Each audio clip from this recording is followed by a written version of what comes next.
Welcome to another book reading session of Navavimarsh. So today we are going to read the book Being Hindu, a political histor- a political history from Aditya Chola to Narendra Modi. This is a book by Dr. Saumya Dey, a renowned scholar who wrote very important books. So this is one of his best books. He wrote many books, so it's a very small book. I think it's around how much? 215 pages, 212 pages at max. Okay, this lovely. It's a very small book, but very important book and a very entertaining book. I have read some portion of it. Today we are going to read. So let me just go through this. So this has uh, 6 chapters. So we are going to read the chapter number 6. Sorry, chapter number 5. That is Narendra Modi harmonizing history and the present. So we are going to start reading the book in a reverse order. So we thought, okay, because we are living in the era of Narendra Modi. So namaste. Yeah, thank you for joining. I think it's going to be an interesting reading session. People will be joining shortly. Okay. So this book has. Let me actually share the screen. I already have the book scanned, but that portion is not scanned. So let me just go through this. Okay. So this is the book scan, and we are going to read the chapter number. Yeah, it is visible. Chapter number 5. That is Narendra Modi harmonizing history and the present. So now people might ask why we are reading from the last chapter, not the first chapter. So when I went through the book, some portion of it, not everything, I thought, okay, some portion I will read to understand what the book contains, and then we will see to actually give a bit more context to the audience. So then I thought, okay, we are not living in Chola period, or we are not living in the Hindu collective action in colonial India. So we are living in the Narendra Modi era. Now we have a Narendra 3.0. From 2014 onwards, Narendra Modi is called by his detractors, by his supporters, as a kind of a person of Hindutva. Okay. So Narendra Modi became the prime minister for the third time. So I thought it would be interesting to just read the book from reverse. You read the last chapter first, and then we will go up. So the fourth chapter is the course of Hindu nationalism from Bharatiya Janasangh to BJP. So it's going to be like a reverse journey. So do let me know on the chat, like how do you like this approach of reading the book from the last chapter to the first chapter? I thought it might be an interesting experiment. So on that note, I'll give few more minutes to people to join, and then I'll start reading the book. But do let me know your thoughts on this approach of reading it from the last chapter. Okay. But I think reading is fine, but I will go through the introduction itself because it's a very, very long introduction. Not very long, around 12 pages of introduction. So introduction I will read certainly to actually give a perspective, and then we will start. So not sure whether we will be able to finish the chapter or not, but let's start. So I'll start in about 2 minutes time. Let people come and join, and let me. Okay, it's very important thing that I forgot. So this book, if you can see the series here, so I'll pin it as well. Let me just go through and pin the book so that people can know how to where to buy the book.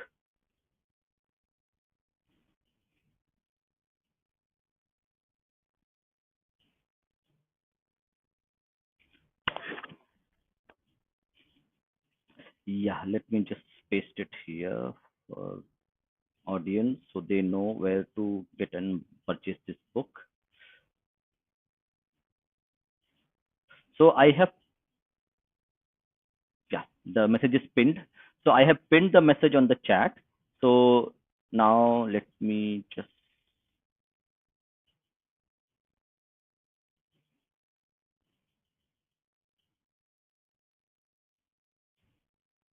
yeah. So this is the chapter. This is the book, Being Hindu, A Political History from Aditya Chola to Narendra Modi, Dr. Saumya Dey. This book is available in Amazon. The book is available in Padega India.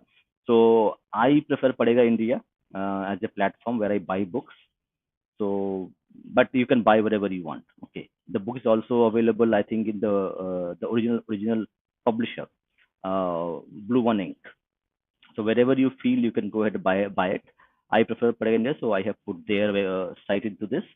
This was this book is available at 499 a discount. I think in Amazon it might be a little bit harder to buy with higher cost, but here we'll get a good service. Everything is there. So a request to everyone before we start reading the book that please support the Indian authors who are doing a great job writing great books, creating a new history, creating a new academic platform for people of India to actually understand their real history. We know that a lot of history which is written, a lot of books are written are filled with a lot of flaws, filled with a lot of narrative-seeking documents. So, and we need to support our Indic authors. So, a request to everyone: please go ahead, if you can, go ahead and buy the book and support them wherever you can. Okay, so now let's go ahead now start reading the book. So I'll start with reading the intro itself, but introduction I haven't scanned here. So I will read it from here and let's see how it goes. But the main chapter will be available here as well. So that should not be a problem. Yeah, so now I'll start reading the book. Introduction. Okay, before introduction, just acknowledgement. I am immensely grateful to my institution, Rishihood University, for the constant support it gives me. I am grateful to this grand theatre that is life and my little uh, codish, Codian role in it. I am grateful for the days and moments spangled with moon dust. This is the acknowledgement from the author. And now we are the introduction.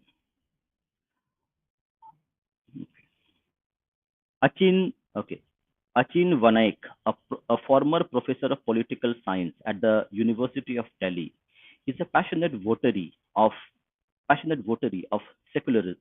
secularization. He understands it as a process entailing a relative decline in religious influence and in the importance of religious identity. Vanaik, I'm not sure how to pronounce this name, but I'm trying my best. So Vanaik is of the view that if secularization is to proceed apace in India, it must address Hinduism or the beliefs, rituals, and practices of the overwhelming majority of the population.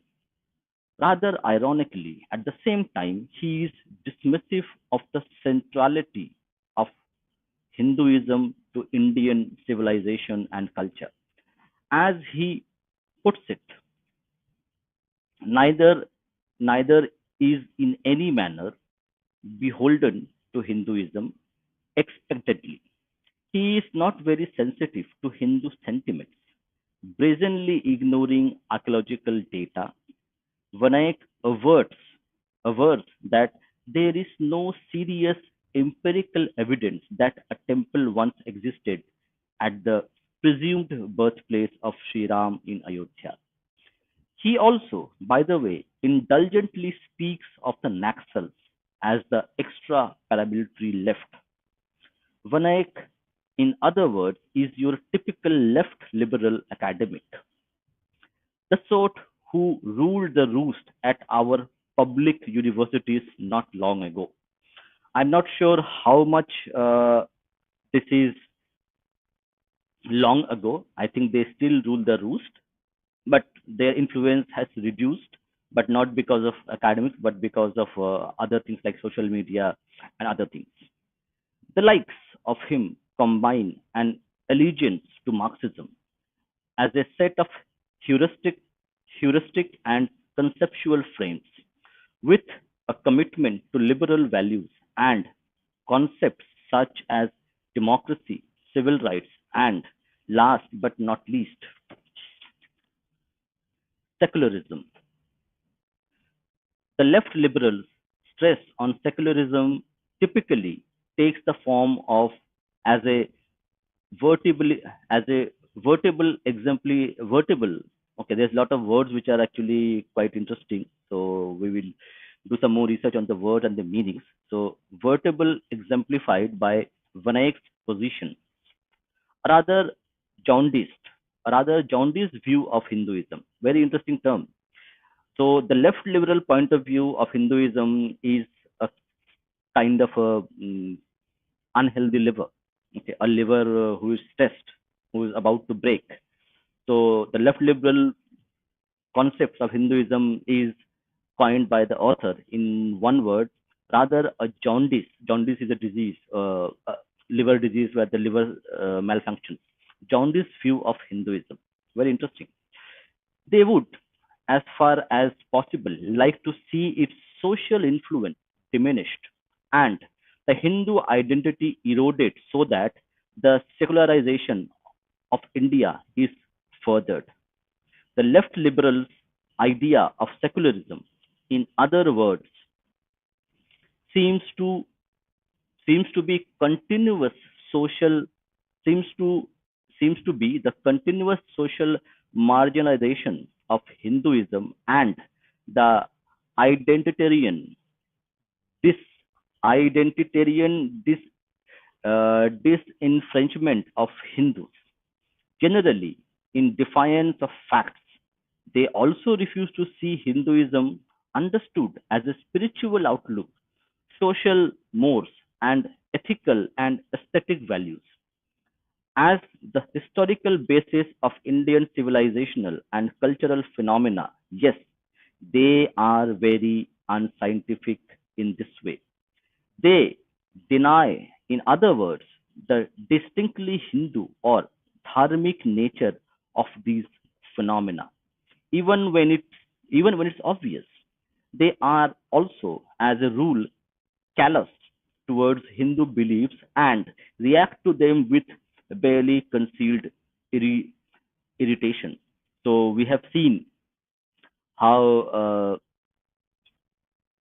how would I say, in very good words, we have seen celebrities and many other people who would be actually Diwali should not be celebrated. Okay, so they have problem with Diwali as a Diwali is a Hindu festival, and they would say it creates pollution. Then you should not have like play colors on Holi because this is something which is bad. This is antisocial. So you take any Hindu festival that we have today, and the left liberal gang would say this is something against environment, this is animal cruelty and all those things. Okay, but they conveniently ignore the other things which cause more harm than bursting crackers on a one given day in Diwali. So this is how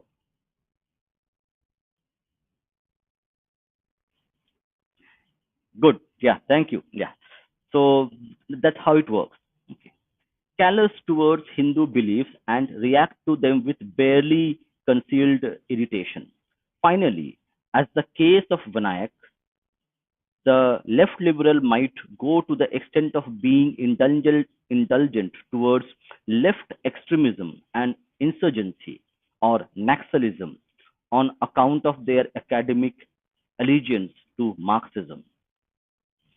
Undoubtedly, the left liberals are extremely intolerant of any civil society or political initiatives that emanate from or represent Hindu point of view.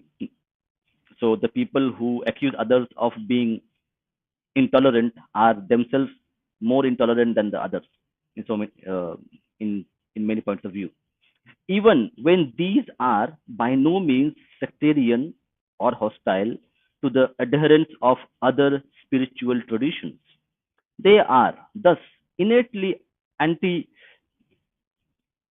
antipathetic to the antipathetic, antipathetic to the Bharatiya Janata Party, henceforth BJP, which has, since its inception, oftentimes brought a Hindu perspective to Indian politics. Now, with Modi 3.0, and we have seen a little bit of change in the general perception about BJP or Bharatiya Janata Party, and there has been quite a few detractors within the party or outside the supporter base who are primarily Hindus, and they seem to say the BJP has not done enough for the Hindu cause that they should have done, and so things change. So this book is written in 2024, but I think the author might have wrote this prior. But anyway, it's an academic thing, so the popular perceptions might not be as important as others. Like its forebearer, Bharatiya Janasangh, Achin Vanayak, in fact, is so piqued. Okay, I need to piqued, piqued by the BJP that, as it appears, he desires a civil society mobilization that would halt the and reverse its fortunes in the arena of electoral politics. So the left liberal academics and others who are say we are for democracy, they want to forcibly remove by any means possible. And he mentioned, the author is mentioning, he desires the academic. In fact, he desires a civil society mobilization that would halt and reverse its fortunes in the arena of electoral politics, where people willingly vote for BJP and they want to kill the democracy by using mobilization to actually reverse its fortunes. For him, the BJP represents Hindu communalism, seemingly meant seemingly meant as Hindu hostility or aggressive towards other religious groups, and is fundamentally undesirable as a political phenomenon. This judgment is shared by the historian K.N. Panikkar. K.N. Panikkar is a known Marxist historian, intellectual. I don't know, they are Marxists, but not sure how they are intellectuals because they are generally dishonest. Okay. Another member of Vinayak's tribe, he okay,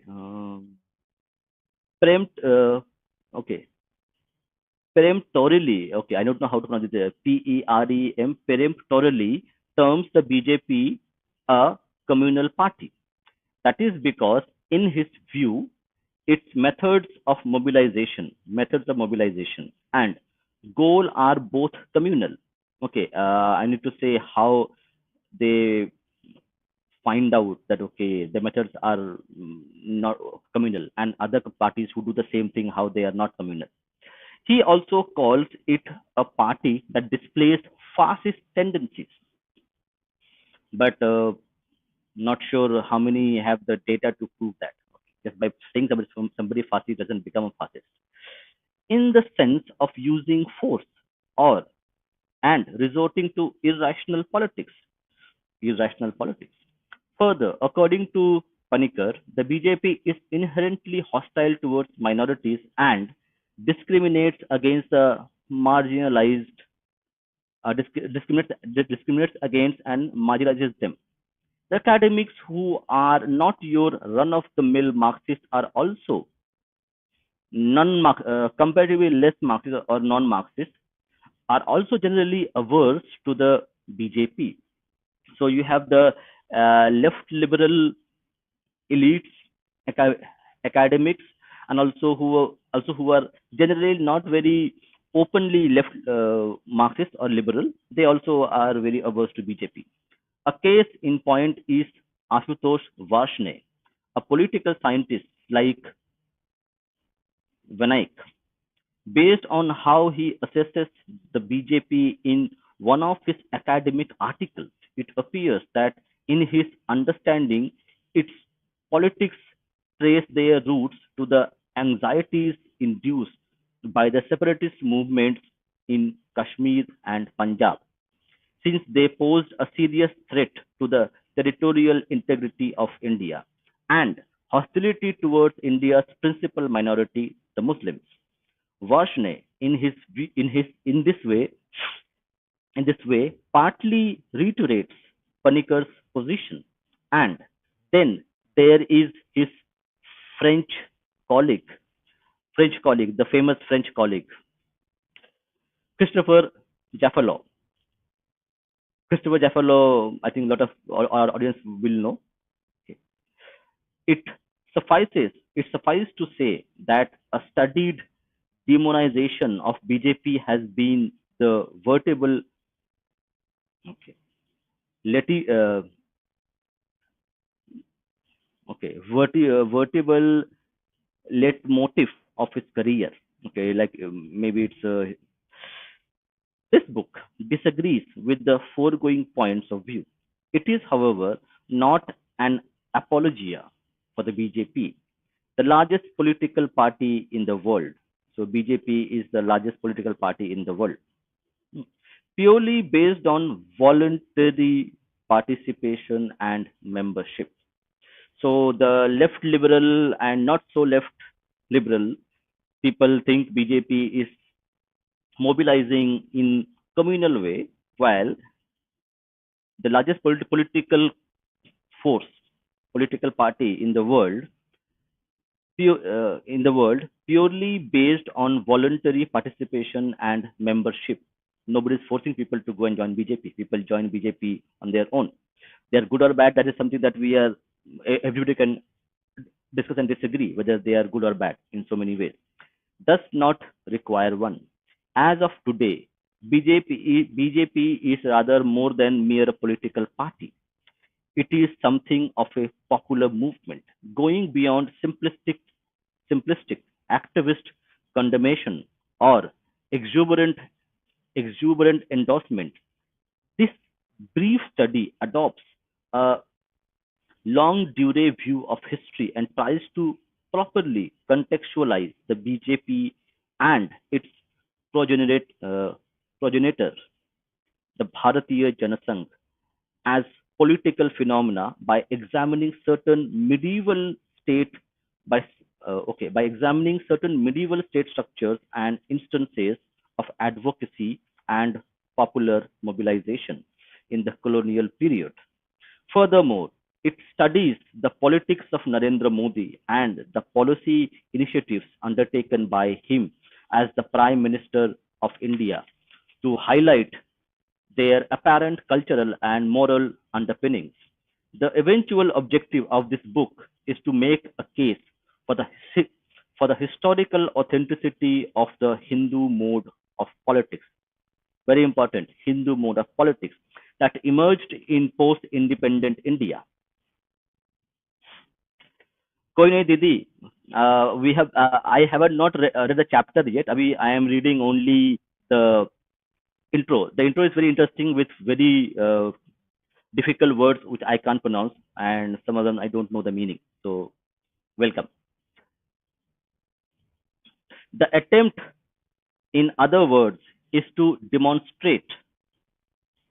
I am reading the intro, but because the intro is not scanned, so you can't see it here. So once I finish the intro, I will read the chapter 5, the last chapter, the second last chapter.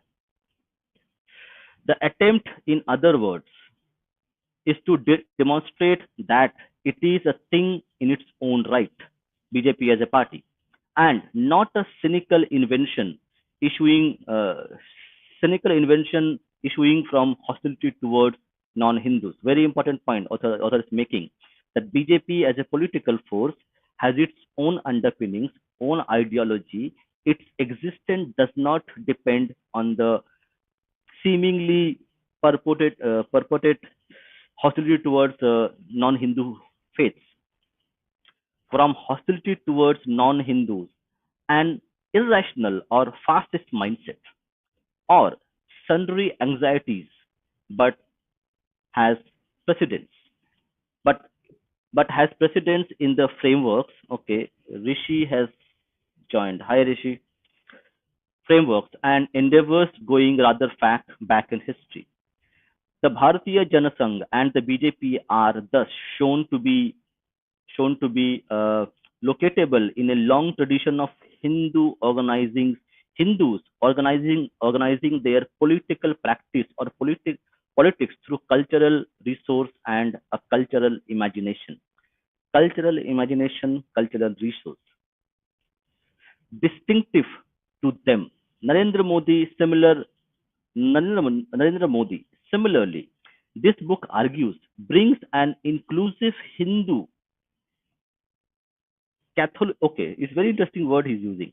Brings an inclusive Hindu Catholicity and a Hindu Catholicity and Sanghatanist, okay, so Sanghatanist outlook to his politics and development development agenda. So, as we have seen, development is a kind of a zeal which has. So, we have seen when Bajpayee ji came into power in 2001, the first thing he started was the project called Golden.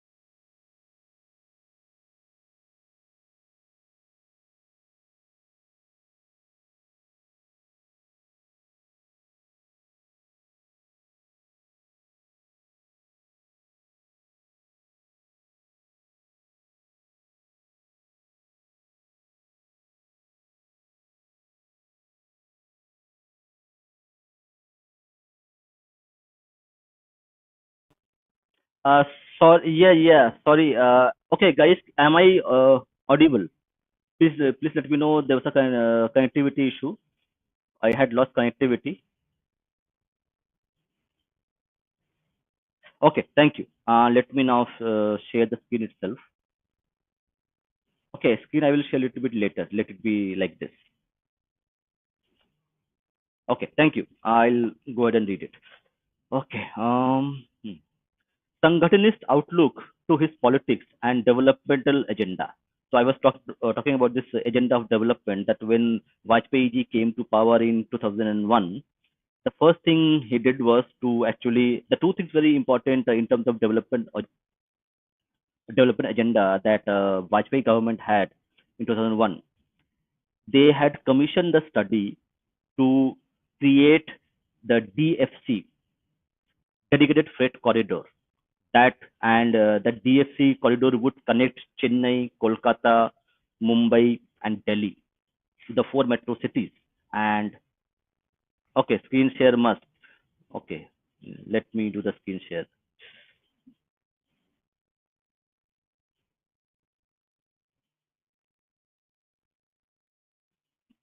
Hmm. Okay, but I am. This is not here anyway, so you can. Okay, so DFC was one of the first things that they had done in 2001 when Vajpayee ji was prime minister, and second thing was Golden Corridor. So infrastructure and development is something which has been the cornerstone of BJP government since they came into power, whether they in coalition, whether they were in the full majority government, and that we have seen going on, and we have seen Vande Bharat, bullet train, ports, highways have been built. Okay. So it's there. So BJP and Narendra Modi ji, Prime Minister. So development and furthering uh, Hindu politics. Hindu politics does not mean only working for Hindus, but Hindu politics means working for everybody who is your citizen. Okay. In this manner, it relates to a brief history of the political expression of being Hindu, focusing chiefly on tangible realized.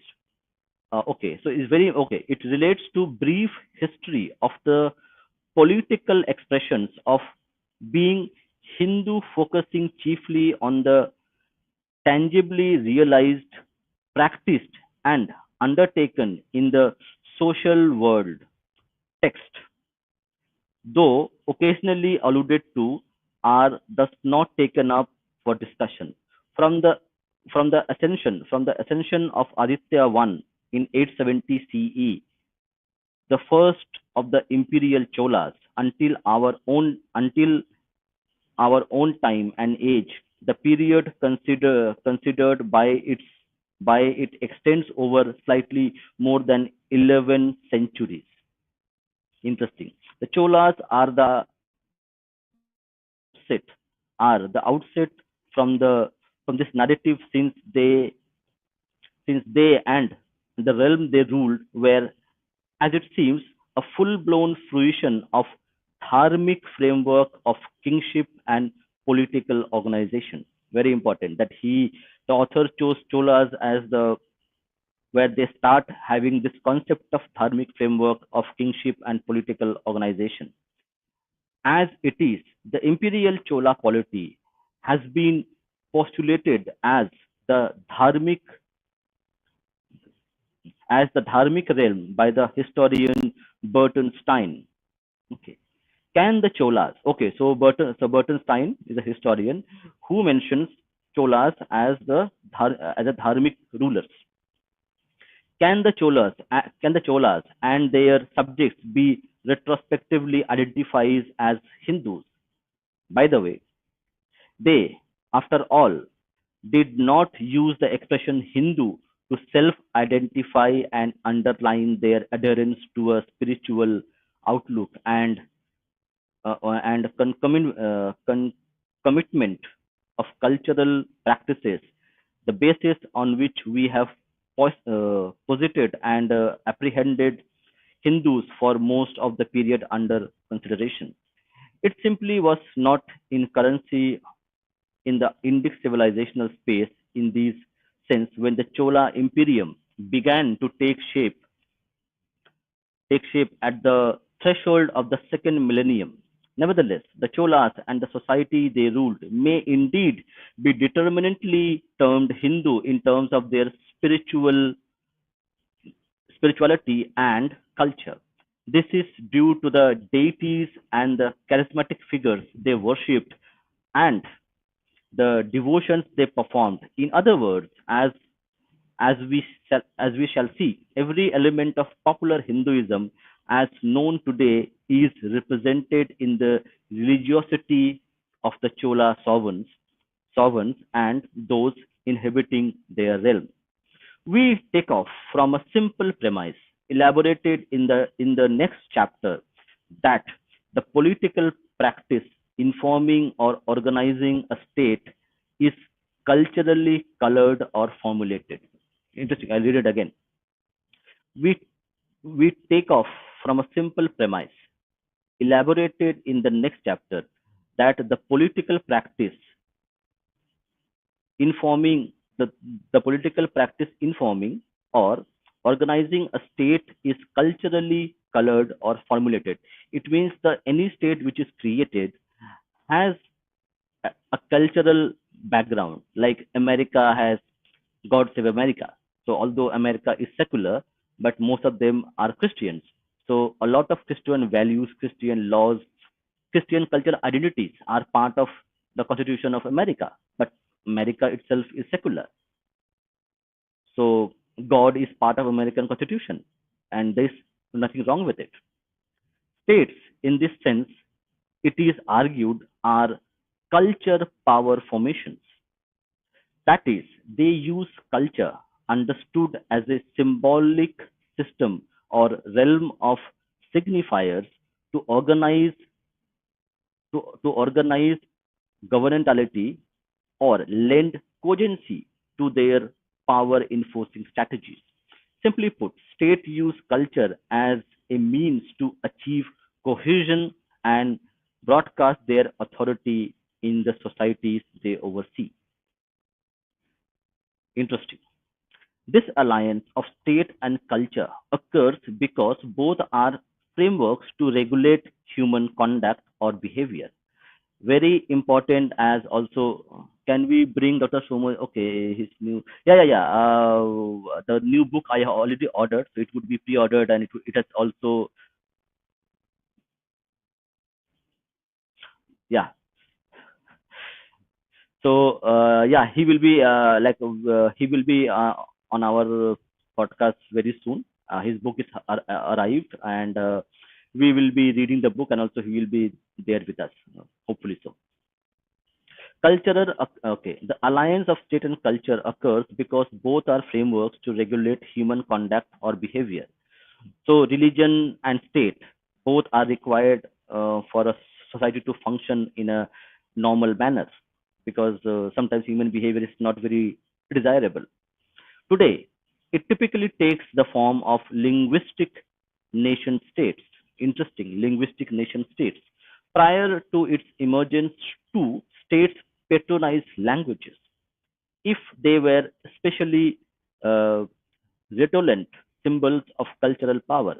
Redolent symbol of cultural power. Ancient and early medieval Indian polities, for instance, were closely linked to Sanskrit, as was the Mughal Empire with Persian. More usually, however, pre-modern pre-modern polities sought to organize and implement their authority through religious symbolism. The noted political scientist Francis Fukuyama, as a matter of fact, seems to identify religion as one of the likely motivators of state formation. Hmm.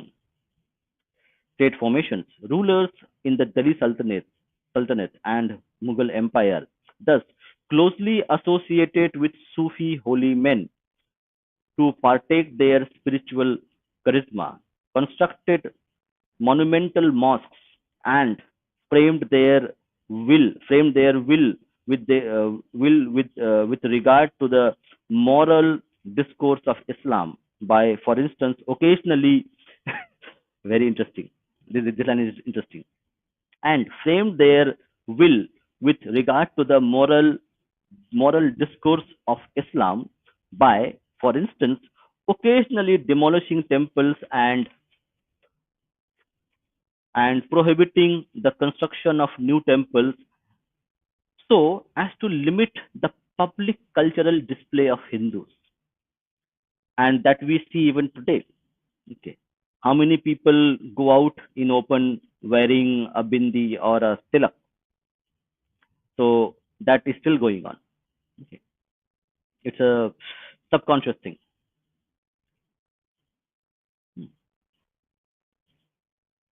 In these ways, it is contended two imperial polities were Islamicate two imperial polities were Islamicate in terms of their cultural persona. Again, in the context of medieval Europe, we may identify the Holy Roman Empire as a distinctly Christian polity in the way of its semiotics. The Holy Roman emperors posed as exemplars of Christian piety, sacrilege, sacrilege their realm from a very Christian point of view, and sought exclusive control over the clergy, the earthly representatives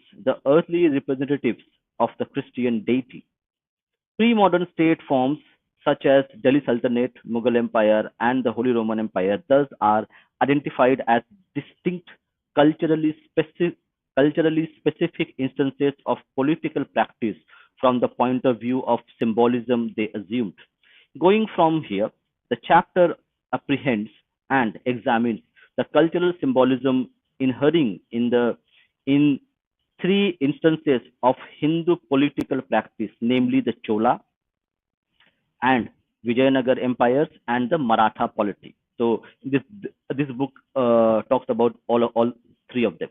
The Chola sovereigns were avid temple builders. Aditya I, for example, is said to have lined the banks of Kaveri with shrines dedicated to Bhagavan Shiva, and then they might have used rituals as a means to formulate their authority. As it were, it served as a political language of sorts in their hands.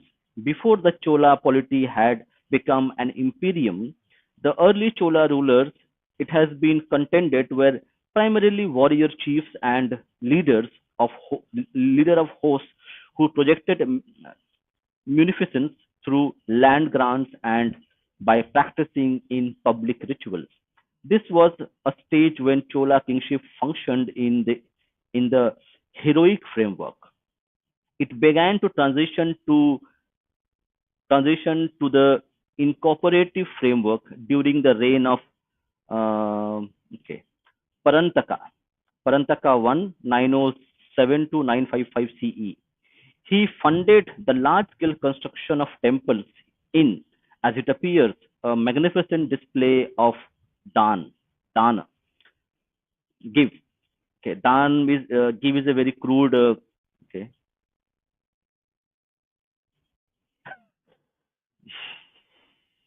yes, red bindi class, as termed by Sanjeev Sanyal. Okay, so display of dan. Okay, so this apparently served to co-opt the underlying society by providing a focus to popular religiosity. By and by the temple and the royal palace, as well as the temple deity and the king, were closely associated. And we have seen this happen. Correct? So in Thailand, the king is Rama 2, 3, 4. Okay, I think it also in the Buddhist tradition you have names of Hindu deities as well. So in Cambodia, in Malaysia, we have seen this thing happen.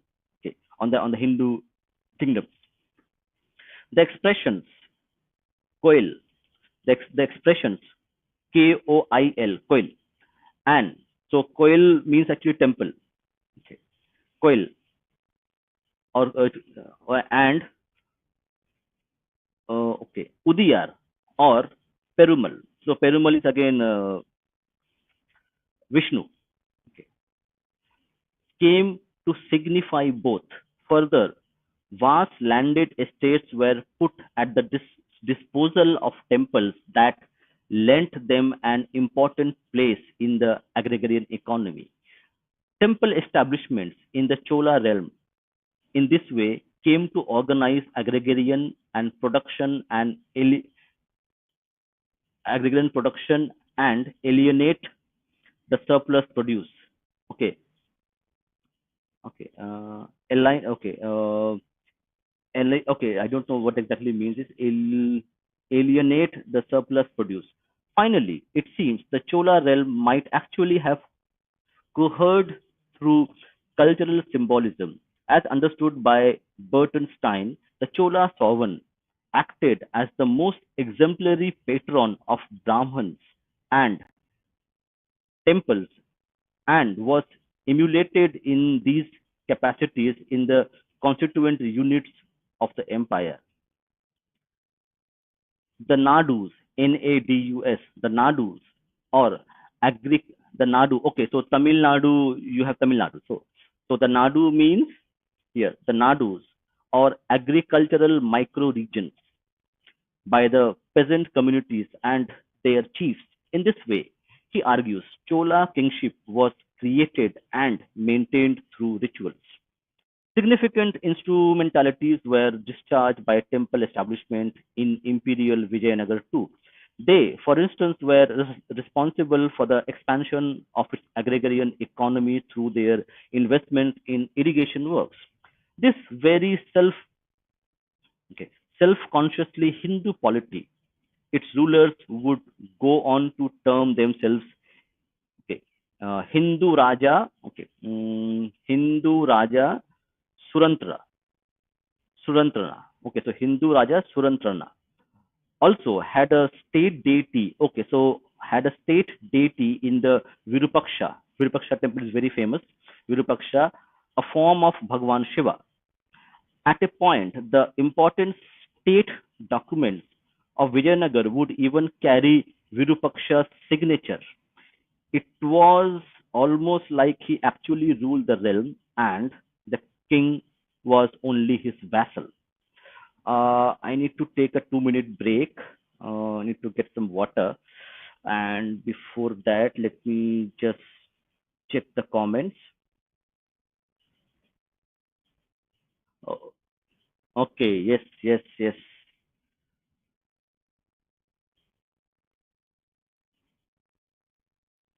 Yes, yes, yes, yes. Very good, very good. Okay, give me 30 seconds. I'll get a glass of water and I'll come back.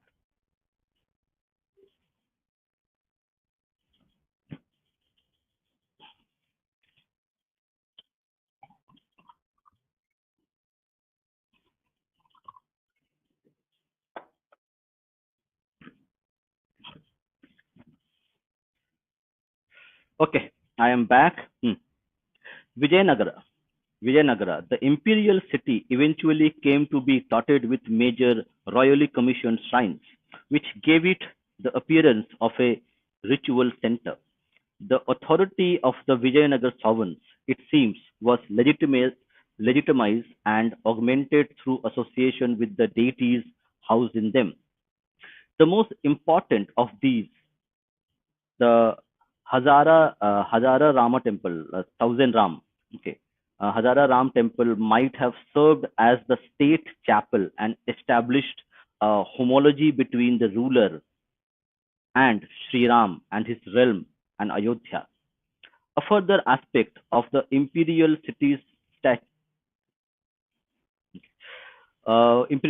status as a ritual center was that it was annually the site of grand ritual performance in the form of Mahanavami celebrations, extending over 9 days. Mahanavami, so Navami means nine, extending over 9 days and bringing the Nayakas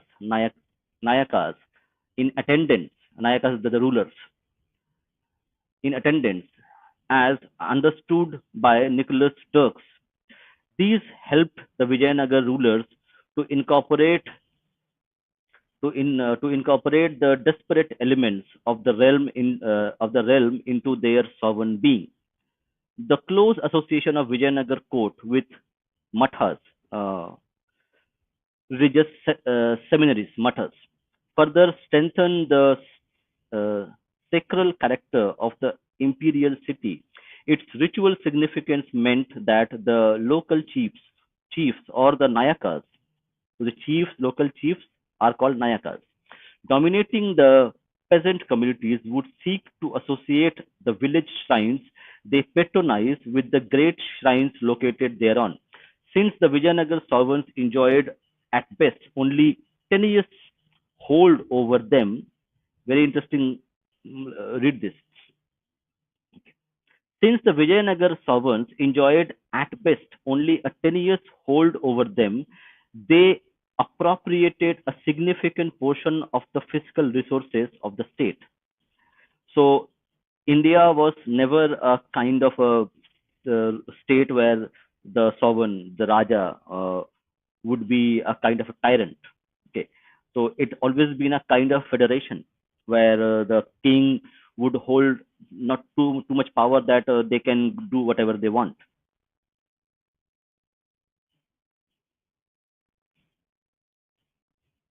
Okay. 10 years hold over them and they appropriated significant portion of the fiscal resources of the state. This phenomena served to integrate the realm in a ritual framework. Contending with two Islamic polities, the Mughal Empire and the Sultanate of Bijapur, Through, through great daring and enterprise, Shivaji, 1630 to 1680, 50 years, carved out a Swaraj and eventually had himself crowned on 6 June 1674 CE. The visual chronography, the visual choreography leading up to and surrounding the coronation was was such was such to establish him as the archetypical pious and magnificent Kshatriya Raja. He first had he first had Gagabhatta, Gagabhat, a learned Brahmin from the Banaras, endow him with the sacred thread and declare him a Kshatriya of the purest lineage. Yeah, so there is a story behind this as well. I think people know about it that when Shivaji was declaring himself as the king of the Swaraj, a few Brahmins of Maharashtra said, "We will not coronate you." Then of Maharashtra Brahmins, then Shivaji requested and brought Brahmins from Banaras, north of India. Okay, Saptarshi, please come. Okay, who is calling me? Okay, Saptarshi, you can come to the stream. You have the link. Please come and join so that you can, because this is the author's I am reading session. Please come. I'll wait for you a minute. Okay, 30 seconds. Please join so we can actually address this issue.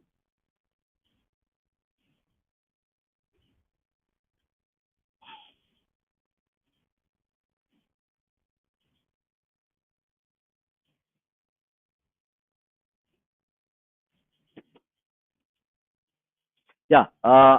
Until we wait for Saptarshi to come, I'll go ahead and read it. Okay.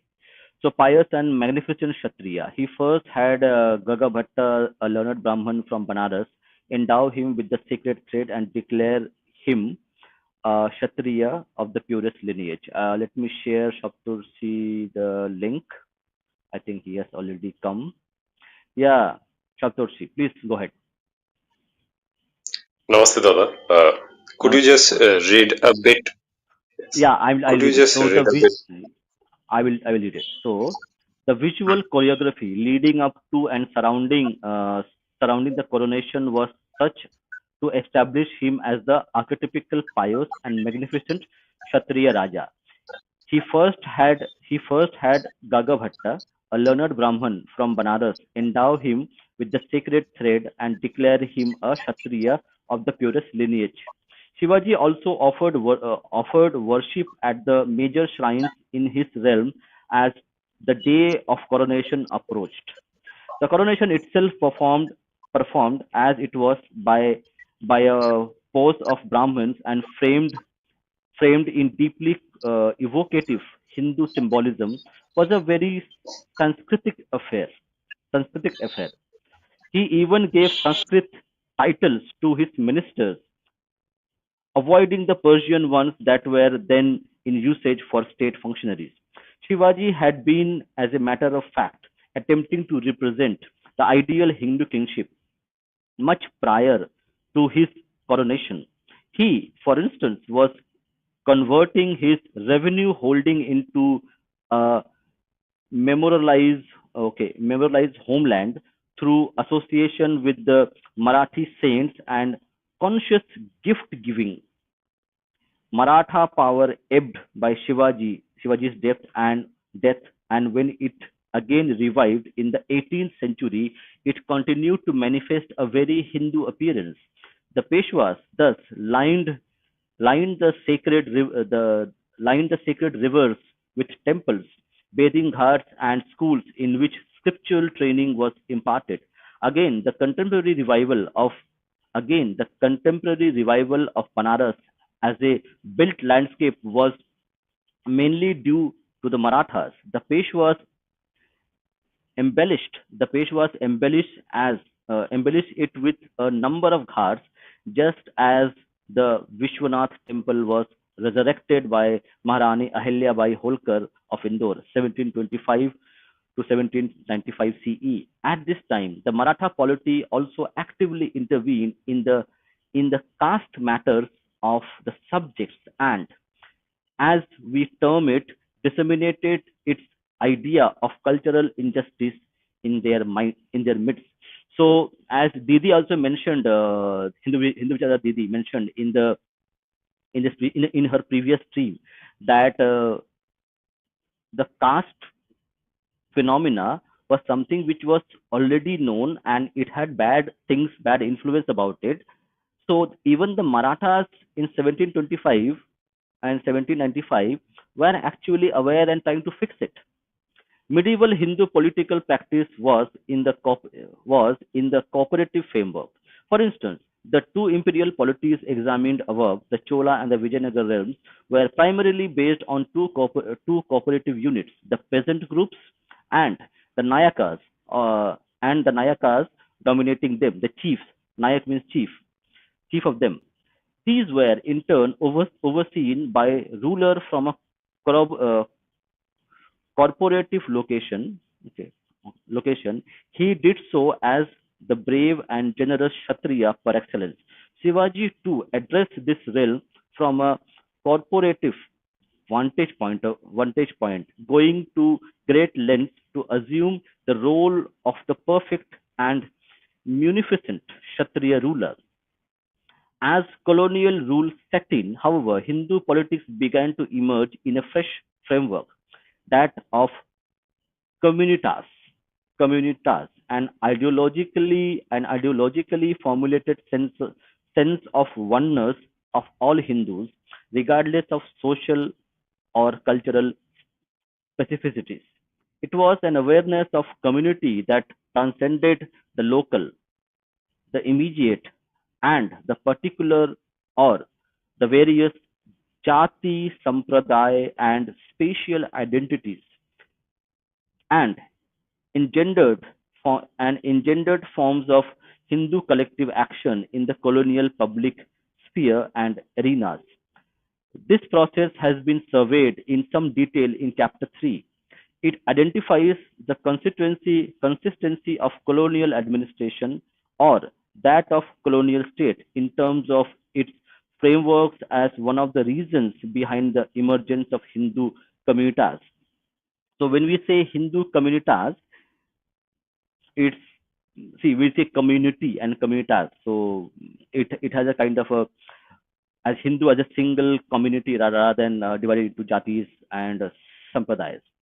Those overrode these overrode the local and customary administrative practice that the indigenous polities had earlier co-opted and oppressed all Indians and Hindus irrespective of class, social status, or corporate corporative identity. Further, colonial rule provided Indians and Hindus with a common public sphere or discursive realm. It also psychologically cohered the Hindu elite by drawing them into common pool of Western derived ideas due to which they took a collective critical look at their own society.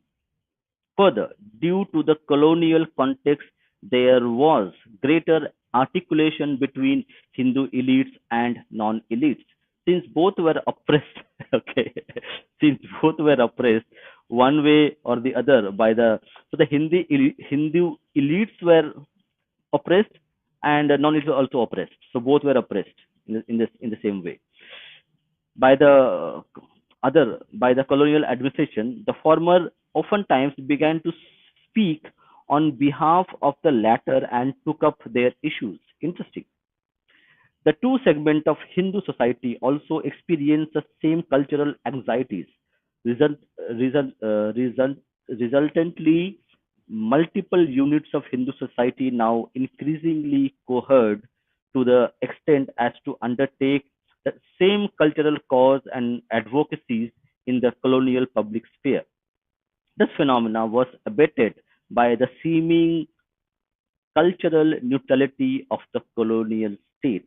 Cultural neutrality of the colonial state. It sought to treat all Indian religious groups even-handedly. Interesting. And dislodgement and dislodgement of Muslim elite or ashrafs from positions of authority, which eroded the erstwhile hegemony of the Islamicate cultural forms. Consequently, Hindus could now approach the colonial administration seeking the redress of cultural grievances and also forcefully self-assert through their own cultural symbols, the cow or the Hindi language, and public ceremonials. As Hindu communities variously took shape, there was also the attempt to and formulate it through nomenclature in the way of coinage, such as Hinduism and Hindutva. In terms of core text or core value or practice, alongside, it was further concretized by the various social reforms efforts undertaken by the Hindu elites. They performed a vital service to Hindu communities by addressing Hindu society at large and prescribing what they thought of those they thought it needed. They, in this sense, developed and advanced an ecu- um, ecumenical vision of the entirety of the Hindu society. Hindu social reforms also anticipated the popular expression of Hindu communities when the Arya Samaj championed cow protection, the Sanskrit and Hindi language, and the Devanagari script in the colonial public sphere. Yeah, Rishi, do you want to speak now? Because we are almost at the end Yeah. of it. Oh, okay. Yeah, I can speak on that issue. Yeah. So, Hmm. Dr. Modi is amazing, always. So, nothing more I can contradict on that issue. But Hmm. um, Hmm. on the issue of Shivaji Maharaj, just Hmm. to, Hmm. I just want to like make the point clear. Actually, Hmm. Hmm. nothing much wrong with what Dr. Dey has said, but there must be, I will just explain the context. So Dr. Dey is actually uh, referring to one of the records which is kept in Sabhasad Bakar, if I am correct. People can fact Hmm. check me. I will ask even my teachers as well. So in Sabhasad Bakar, if I remember, this issue of Brahmins not like resisting Shivaji Maharaj and so on, that story comes up there. Hmm. Right now, we have many documents actually to prove otherwise. In the case of Shivaji Maharaj being not accepted as Kshatriya or something. Hmm. So we have some of the neutral sources. So the neutral sources are the Rajput sources. So when Shivaji Maharaj, long before his coronation, went to Agra to meet Aurangzeb, so we have the Dingle letters. The Dingle letters were correspondences of the Jaipur soldiers and generals to the Prime Minister at Amber. So in that, they are talking about Shivaji Maharaj at length. Also, they have discussed the daily routines of him. Citing the daily routines, they are saying that he is, to quote them, and I'm taking help of an author who came on Avijit Chawdaji's podcast, Mr. Rathod. He's a very great Rajput academician on these things. So he has referred to that and has quoted even the lines that khalo like kharo hi bharo Rajput, like uh, he is a great and like certified genuine Rajput. That is the commentary given by Rajputs themselves about Shivaji Maharaj long before his coronation. We have letters of Shivaji Maharaj's father, Shahji Maloji Bhosle ji. Uh, in his letter to the Bijapuri Sultan, he himself calls his own lineage as we are from the lineage of Rajputs. We are Kshatriyas.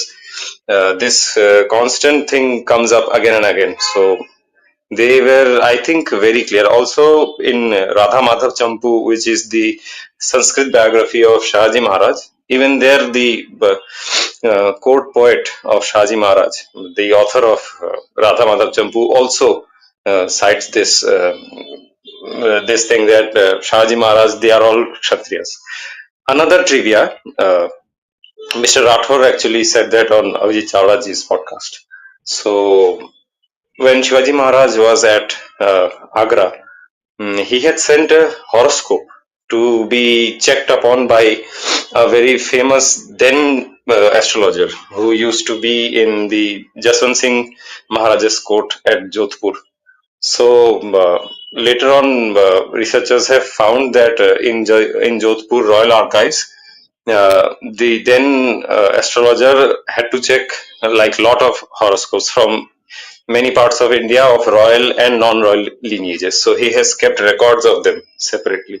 Even he has checked Muslim princess their horoscope as well.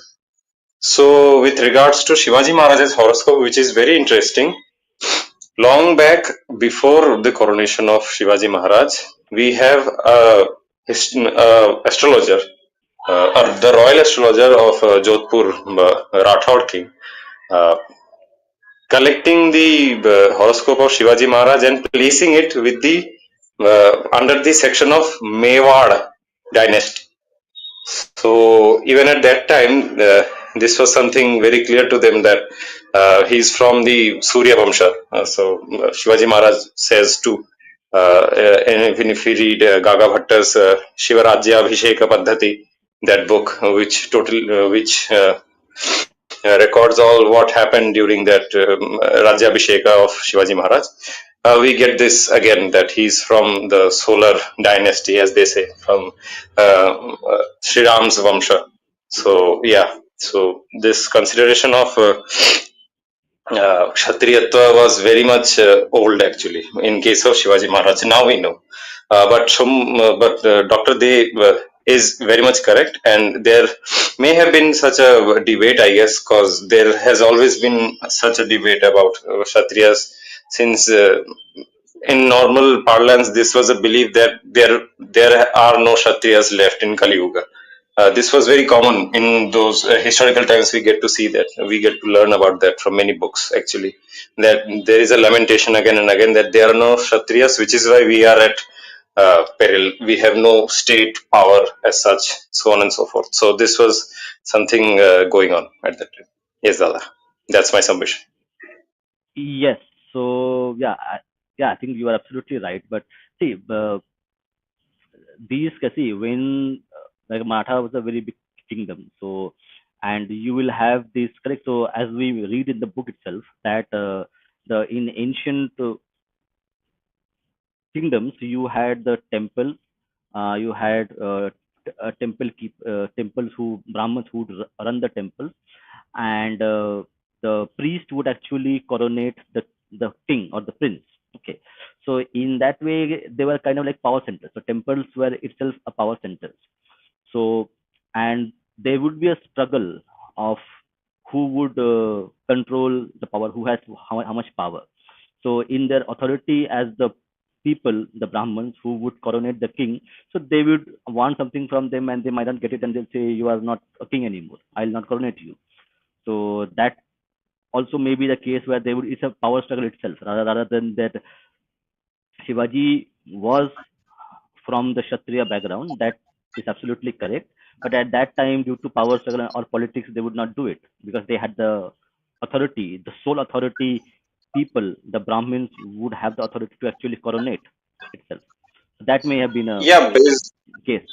Yeah, yeah. So, like based on, I think one single anecdote, it Hmm. would be too much, I guess. But this is there is this mention of that anecdote and also the opposite of it as well. So, Shivaji Exactly. Maharaj's great friend Kavindra Paramananda Nevaskar, who is a Brahmin, who wrote the official biography of Shivaji Maharaj, Shiva Bharat, under the under the guidance of Shivaji Maharaj himself.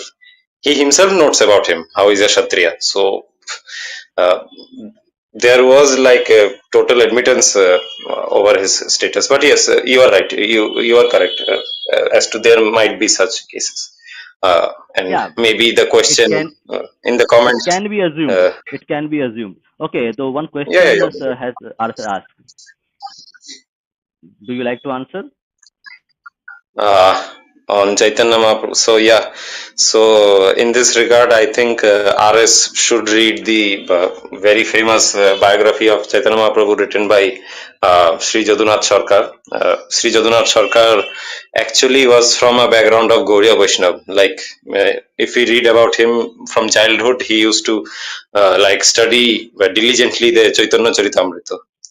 I would have asked you to read directly Chaitanya Charitamrita itself, but maybe you might get busy or something. It's a very, very long text. So uh, maybe you can read the great biography of Chaitanya Mahaprabhu written by Sri Jadunath Sarkar. You can read that. Yeah. So now we will quickly finish this. There's only one page remains, and then we'll go back to our reading. Okay. Because we have one more stream coming, a very important stream coming at 8 p.m. With Yes, yes, yes, author absolutely. Mr. Utpal Kumar. So he will be also present. So you can have the option to ask a lot of questions. So I'll finish this. Okay. The popular or collective action driven from the Hindu communities discussed at some length in the chapter the, and primarily emerge in the northwest frontier provinces and Awadh, northwest frontier province, renamed as renamed the United Provinces of Agra and Awadh in 1902 and eventually the United Provinces in 1921. As we as we shall see, it pivoted around around cow protection and the advocacy of Hindi Nagari or Hindi written in Devanagari script as the administrative language of the province. A furthermore geographically dispersed aspect of the popular form of Hindu communities was large-scale public ceremonials in the urban space, in, cert- in certain ways deriving from the popular, the organizational expression of Hindu communities took the form of initiatives like the All India Hindu Mahasabha and the Rashtriya Swayamsevak Sangh (RSS). Their emergence, growth, agenda, and activities are examined in the concluding segment of Chapter 3. Chapter 4 of this book begins by examining the likely basis of the Congress system or seemingly unchallengeable electoral hegemony of Congress party that prevailed in the first 2 decades of post-independent India. Thereafter, it documents the certain non-starter attempts to provide political alternatives to the Congress and the circumstances that brought forth the Bharatiya Janasangh or and as Bharatiya Janasangh as a distinctive Hindu voice in Indian politics. The chapter identifies it as a votary of Hindu nationalism in terms of its its sense of Indian nationhood, the concomitant Sanghatanist program, certain cultural advocacies inherited from the collective action-driven form of Hindu communities in pre-independence India. Hmm. The Catholicity of outlook that it sought to bear upon the post-independent Indian nation. These various aspects of Bharatiya Janasangh, it argues, were all overwritten by Hinduness. Later, the chapter we look at the circumstances surrounding the establishment of BJP and identity and identify it as an inheritor of Bharatiya Janasangh's Hindu nationalism. A considerable portion of it covers the politics, projects, and electoral fortunes of Bharatiya Janasangh and the BJP and charts, so to speak, the course of this nationalism in post-independent India. It concludes as the latter as latter is on the way to its historic triumph in general elections in 2014.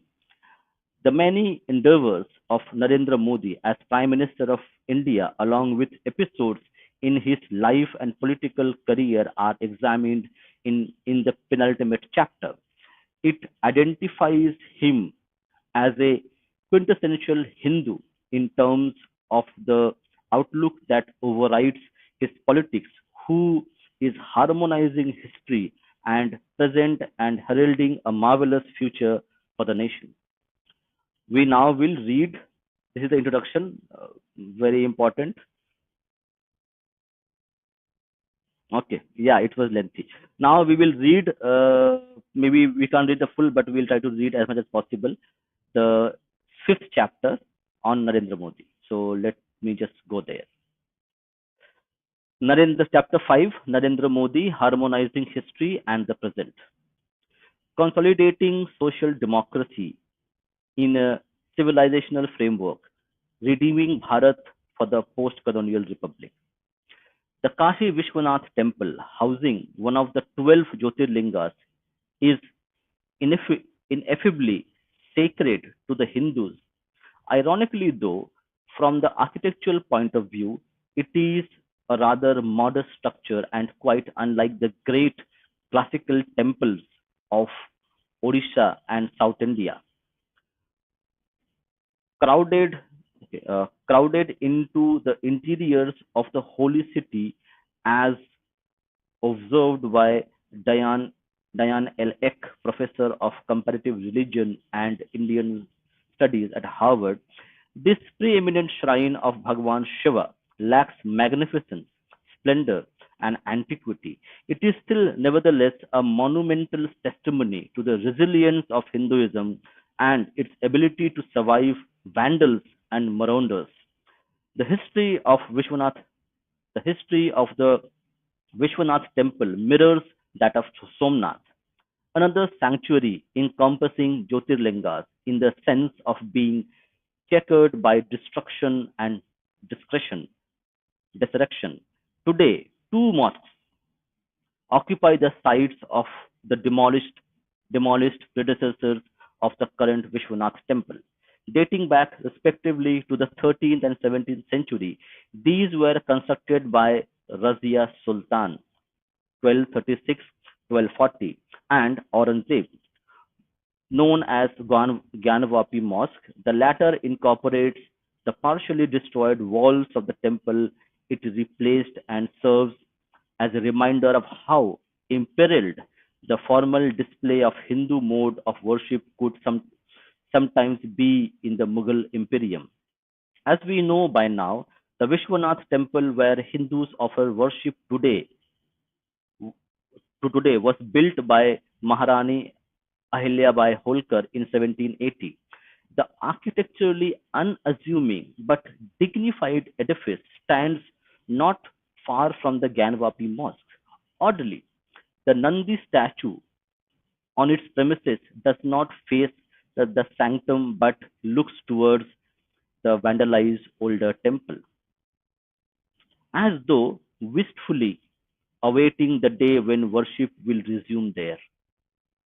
In 2021, the pious Queen's sacred legacy received a major embellishment in the form of a finely constructed avenue, which made it easier for pilgrims to approach it from the river Ganga. Termed the Kashi Vishwanath Dham Corridor, it was inaugurated by Prime Minister Narendra Modi on 13 December. Speaking on the occasion, he called the project a symbol of India's Sanatan culture and spiritual soul. He also recalled the invaders' attempts to destroy Kashi and how Aurangzeb had sought to bring about a civilizational change in the country through the sword and by committing atrocities. They were not, however, successful because, as the Prime Minister observed, there is something unique about the Indian soil. It brings forth a Shivaji to combat an Aurangzeb.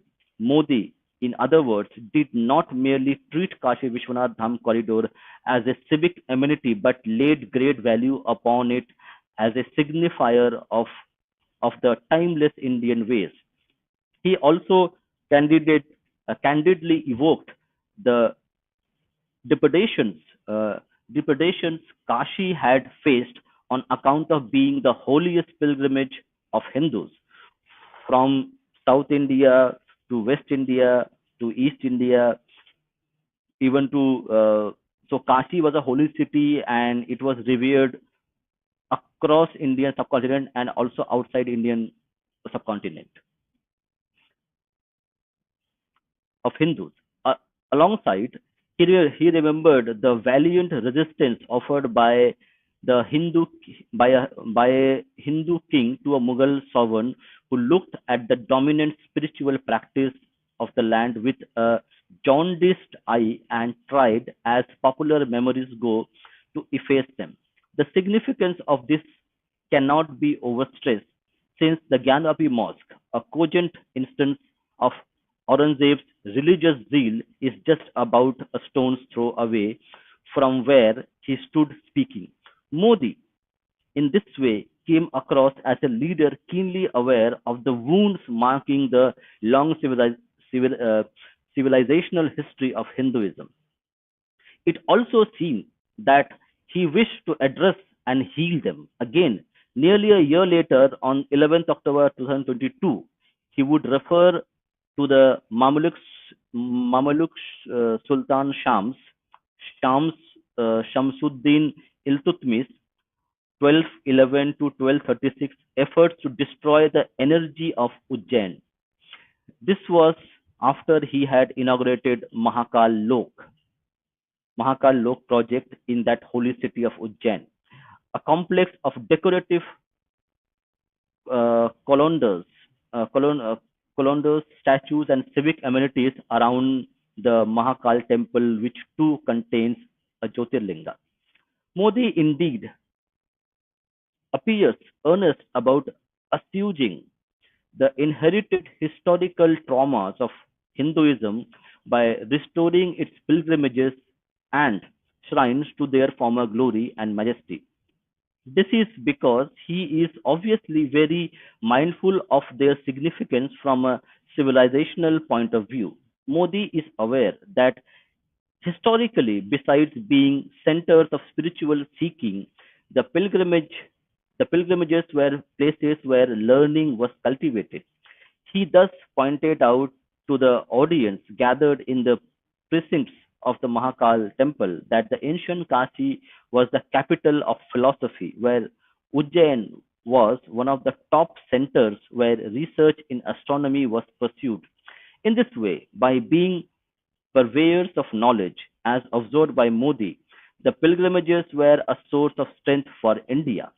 He termed the ancient temple, on the other hand, as vehicles of continuity and immortality of India as a civilization. Dispersed as they are from north to the south and the east to the west, Modi also brought up the ongoing construction of Ram Mandir in Ayodhya on the occasion and called it an answer to India's urge for freedom. From the mentality of slavery to take pride in its heritage in the Amrit Kal of independence. I think 75 years is called Amrit Kal, if I'm not wrong. So do let me know. One might be tempted to dismiss Modi's focus on the sacred sites as so much symbolism and rhetoric, but that would be inadvisable. The implications of refurbishing of the chief shrines at Kashi and Ujjain and construction of Ram Mandir in Ayodhya seem to be quite substantive from the point of view of social democracy.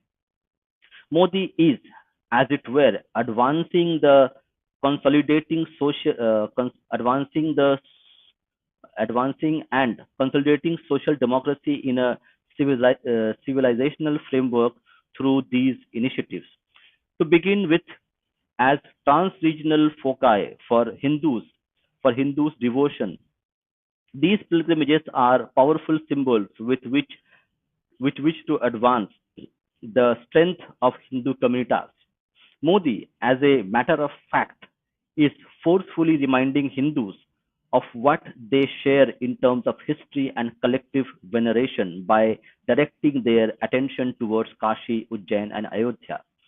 This must, as we see, solidify Hindu communities, which in turn shall make for a less fractured body politic. Since Hindus make up 80% of the Indian population, a more cohesive body politic, on the other hand, can only be good for the country. As a matter of fact, the Ram Mandir is turning out to be a remarkable and deliberate monument to social democracy and Hindu communities.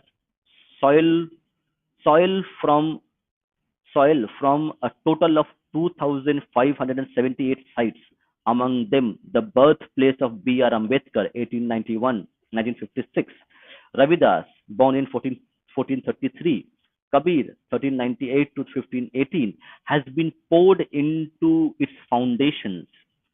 Okay, I would like audience to. Okay, I don't know how many people are there, but this is something very important which I did not know, that the foundations of Ram Mandir contain the soil samples of people who were born, Ambedkar, Ravidas, and Kabir, into its foundations. The incorporative framework of politics inherited.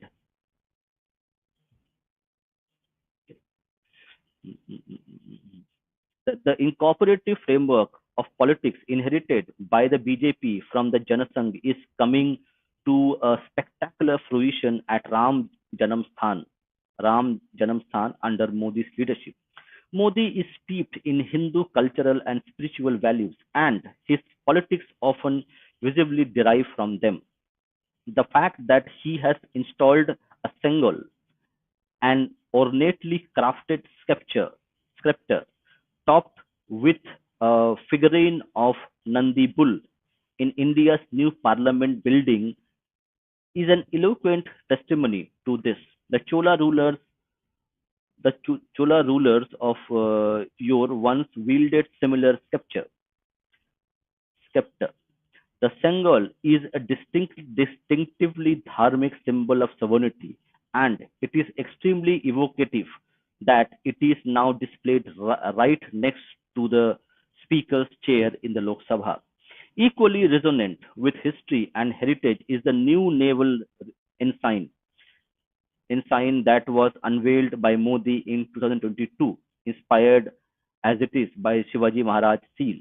Under Modi's leadership, the Indian state seems to be finally acknowledging its civilizational character and, so to speak, redeeming Bharat. This is expected since he had once been a pilgrim across the Indian sacred geography and even wanted to be a renunciate monk, a quintessential Hindu and Sanghatanist. Modi has experienced India as a civilization and appears to have soaked in its sacred dharmic essence like no other contemporary Indian leader. In 1967, not yet 18, Modi declared before his mother that he wanted to be a seeker of truth and hit the road. She tried to dissuade him. Modi was, after all, too young yet yet to embark on a spiritual quest. Hiraben urged him to focus on his studies instead, but Modi did not listen. The the otherworldly renunciate streak present in him since childhood had apparently grown too strong to be suppressed anymore. Growing up in Vadnagar is in Gujarat. Vadnagar, Modi liked to spend time with the sadhus who passed through the railway station where his family ran a tea stall. He, we might say, had displayed a preference for the company of seekers very early in life. Unsurprisingly, Modi began his wanderings as one himself as soon as he was grown up enough to do so. His first destination after hitting the road was Calcutta or Kolkata, interesting, where he spent a week at Belur Mutt. Thereafter, the youthful seeker went to Assam and forayed deep into remote jungle, where he befriended an ascetic.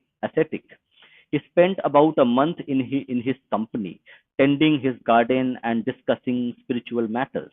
Turning back, this most unusual teenager headed north, traversing Bihar and Uttar Pradesh. He reached the monastery established by Swami Vivekananda at Almora, Uttarakhand. His wanderings upon leaving the establishment lasted another year. As described by Andy Marino, Modi's biographer, he visited Delhi and then Rajasthan. He also skirted the Himalayas as far northwest as Himachal Pradesh. He made in this way his own discovery of India, experiencing its vast geography and history. Eventually, Modi arrived at the Ramakrishna Mission in Rajkot, where his dream of embracing monkhood met its demise. Swami, okay, Swami Atma Sthananda. Okay, I have to pronounce the name correctly. Atmasthananda Ji Maharaj at the Rajkot mission told him that he was fundamentally unsuited to that life. Dissuaded from thus dissuaded from abjuring the world, Modi went back home to Vadnagar in late 1969 or early 70s. Realized his realized his dream he had not, but he had, it seems to us, acquired a firm foundation of experience and values that make him the leader that he is today.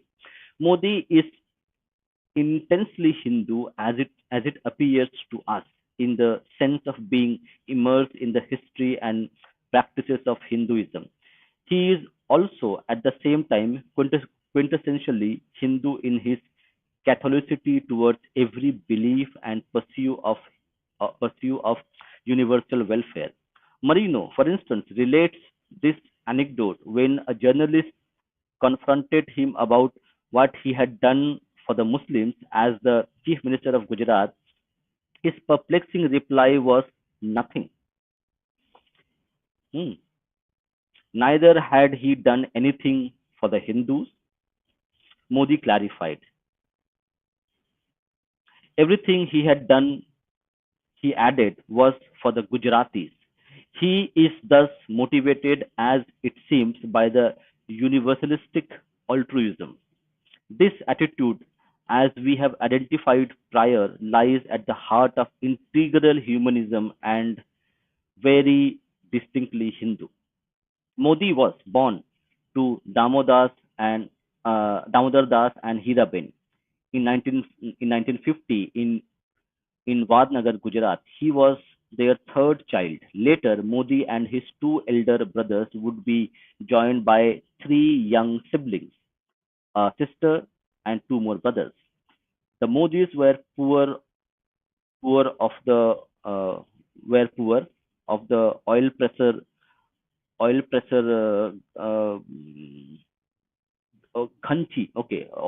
Khanchi caste, and only the tea business they ran had lifted them above the precarious existence of the day laborer or sharecropper. They lived in a three-room brick house augmented by mud. Modi's childhood thus was anything but luxurious. The boy Modi would get up at the crack of dawn to help out the family tea stall. He, as we see, was taught to shoulder responsibility very early in life by the humble circumstances. Poverty and the inevitable struggle that came with it never crushed Modi's spirits. However, Modi gives the impression of having been full of life as a child. We learn, swam swam to the middle of the Sharmistha Lake, located on the outskirts of his hometown. Every day, Modi would swim ashore after touching the flag planted atop the temple that stood there. Lack of means in this way could not keep him from the usual childish ebullience. We observe that Modi's childish ebullience also contained a considerable amount of physical courage. The lake in which he took his daily swim was infested with several crocodiles, 29 of them to be precise. One day, when Modi was in the eighth grade, one of them lashed his left foot with his tail and left it quite lacerated. The wound required 9 stitches, and Modi was bedridden for a week. Any other child would perhaps be traumatized after such an incident and keep away from the lake for good, but Modi did not. In barely a month, apparently right after recovering sufficiently, he had resumed his daily swims. This was indeed a special child, possessing a character and strength of will much beyond that of an average adult. Besides being spirited, brave, and strong willed, Modi was a very affable child, not given to seeing anyone with a jaundiced eyes. He made friends freely. Most of them, we learn, were Muslims. This appears natural considering that his parents harbored no parochial tendencies or social prejudices. Damodar Das, for instance, despite being a very modest means, provided shelter to a Muslim boy named Abbas Muhammad Ramsada, and helped him complete his studies when his family was facing financial hardship following the death of his father. As long as Abbas as long as Abbas lodged with the Modis, he was very much one of them. He would, we are told, accompany them on social visits.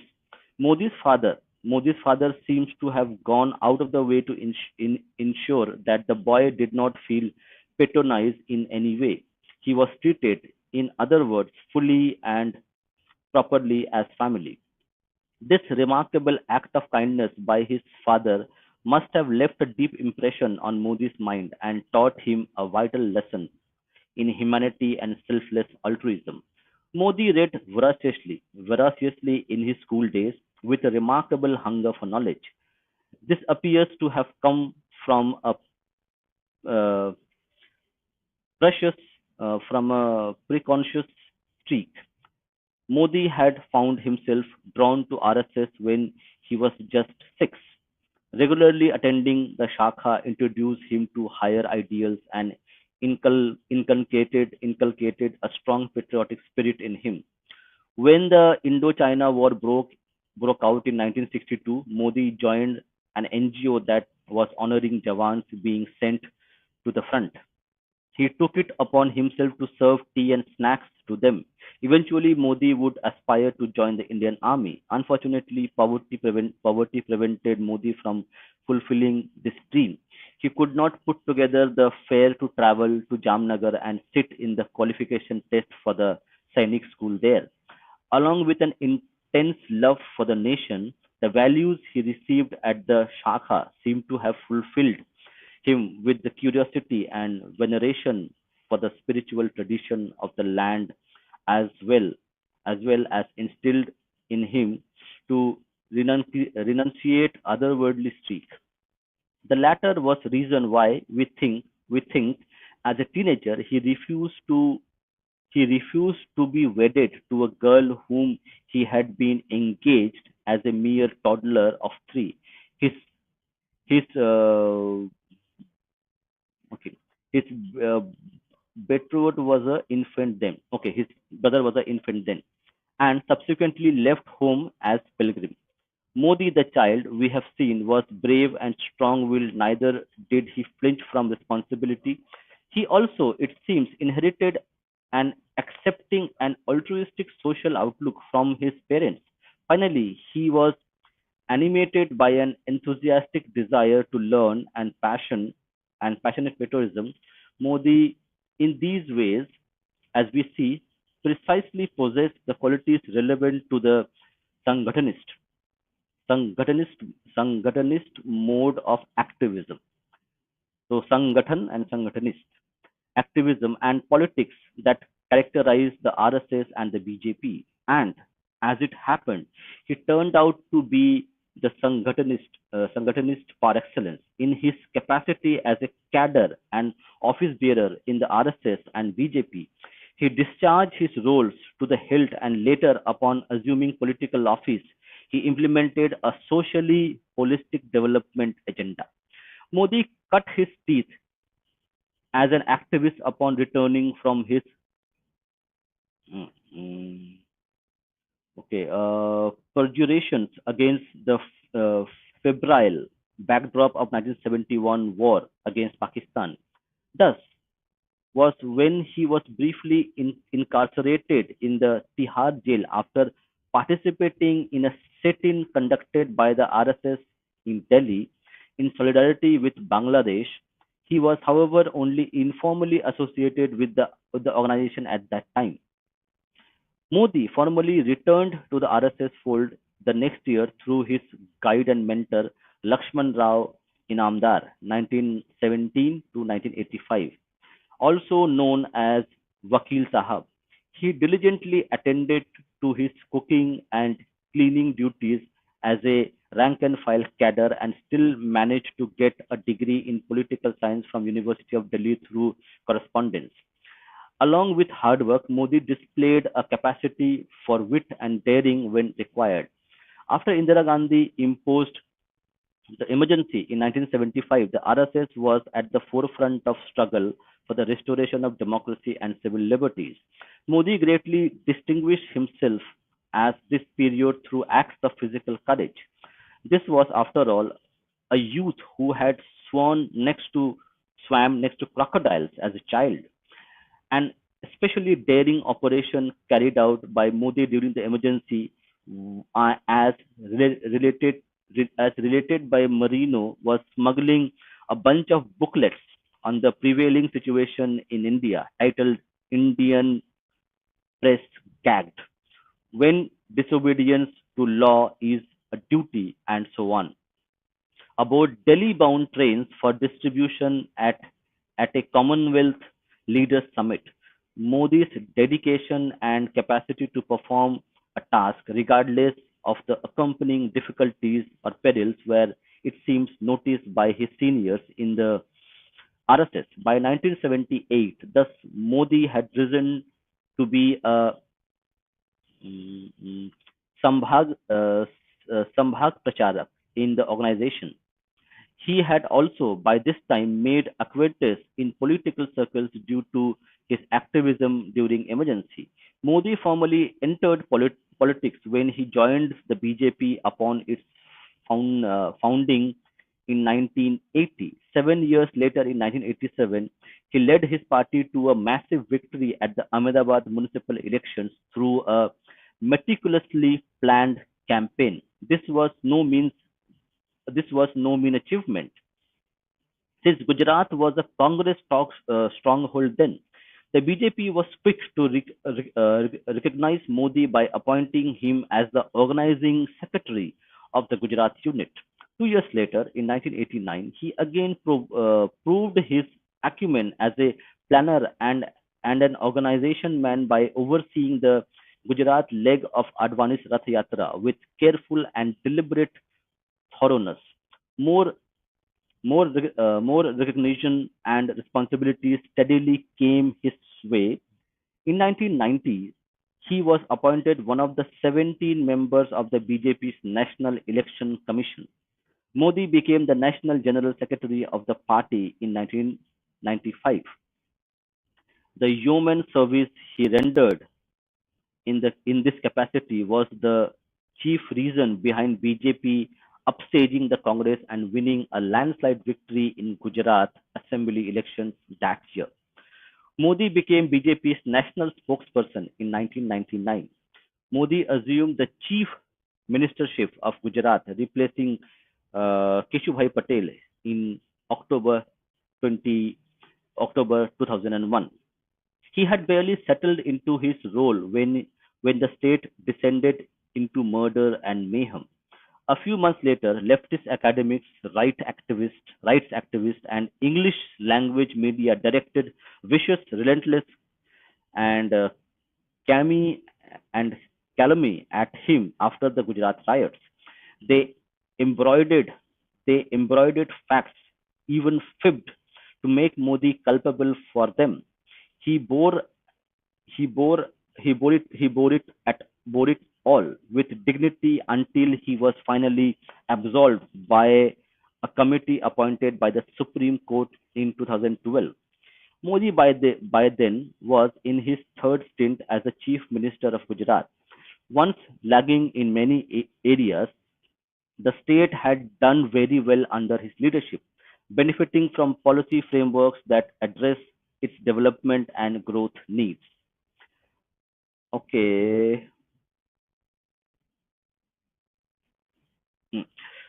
Okay, I think we have our next stream coming in about half an hour. So we will pause the reading here. We will be restarting our reading from page number 157. So thank you again for joining for this stream. And we will be again be live at 8 p.m. with Mr. Utpal Kumar, the writer of the this book,